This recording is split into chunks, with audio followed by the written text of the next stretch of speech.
नए साल पर अब कपड़े खरीदना महंगा नहीं होगा। जीएसटी काउंसिल ने 3 महीने पहले कपड़ों पर जीएसटी बढ़ाने का जो फैसला लिया था वह राजनीति में इतना उलझा कि वापस ही लेना पड़ गया। आखिर ऐसा क्या हो गया कि बैठक बुलाकर जीएसटी काउंसिल को अपना ही फैसला पलटना पड़ा? आखिर वह कौन सा दबाव था जिसके आगे जीएसटी काउंसिल को झुकना पड़ गया?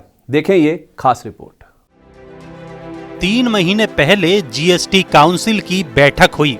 2 साल के बाद केंद्र और राज्यों के नुमाइंदे पहली बार आमने सामने बैठे और तय कर दिया कि नए साल से कपड़ों पर टैक्स को बढ़ाकर 12% कर दिया जाए। फैसला लिए अभी 3 महीने ही बीते थे, फैसला लागू भी नहीं हुआ था, लेकिन जीएसटी काउंसिल को पीछे हटना पड़ गया।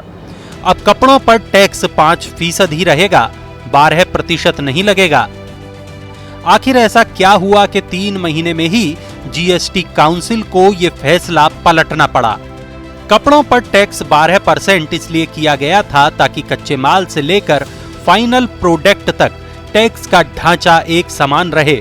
रेडीमेड कपड़े बनाने में लगने वाले अधिकतर कच्चे माल पर 12% टैक्स है, लेकिन 1000 रुपए से कम कीमत वाले कपड़ों पर जीएसटी सिर्फ 5% है। लेकिन जिस दिन जीएसटी काउंसिल ने टैक्स को 5% से बढ़ाकर 12% करने का फैसला किया, तभी से इस फैसले पर राजनीति बढ़ गई।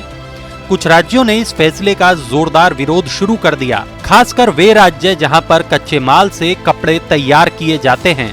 इस टैक्स बढ़ोतरी का सबसे ज्यादा विरोध गुजरात, तमिलनाडु, पश्चिम बंगाल और राजस्थान जैसे राज्य कर रहे थे।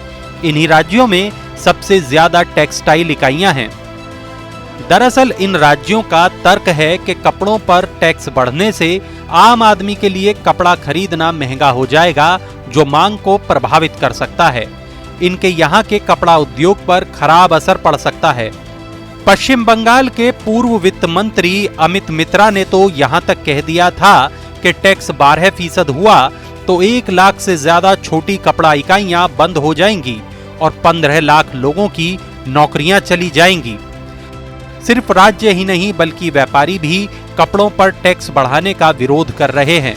व्यापारियों के संगठन कैट का कहना है कि टैक्स बढ़ने से न सिर्फ कपड़ा महंगा होगा बल्कि छोटे कारोबारियों पर भी इसका असर पड़ेगा। ऊपर से टैक्स चोरी की आशंका भी बढ़ जाती।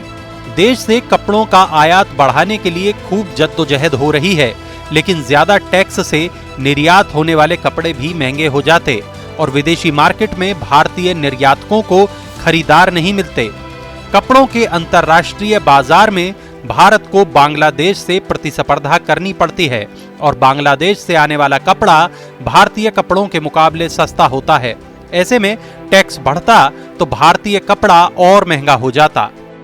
कपड़ों पर जीएसटी की दर बढ़ने का देश भर में विरोध हुआ तो आखिरकार जीएसटी काउंसिल को बैकफुट पर आना पड़ा और आज फैसला हुआ है कि टैक्स की दर नहीं बढ़ेगी, यानी नए साल में कपड़ों की महंगाई बढ़ने की आशंका फिलहाल के लिए टल चुकी है।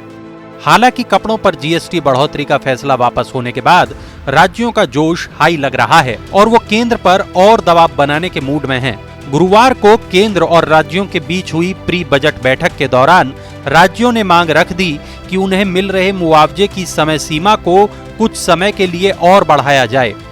जुलाई 2017 की शुरुआत में जब जीएसटी लागू हुआ था तो शर्त थी कि जीएसटी की वजह से राज्यों के राजस्व में आने वाली कमी की भरपाई केंद्र मुआवजा देकर करेगा। ये शर्त जून 2022 तक लागू रहेगी। जीएसटी से क्योंकि राज्यों के पास कमाई के रास्ते कम हुए हैं और कोरोना की वजह से वे आत्मनिर्भर नहीं बन पाए हैं, ऐसे में राज्य मांग कर रहे हैं कि जून के बाद भी उनको केंद्र से मुआवजे का पैसा मिलता रहे। देखना होगा कि राज्यों के इस दबाव के आगे केंद्र कितना झुकता है।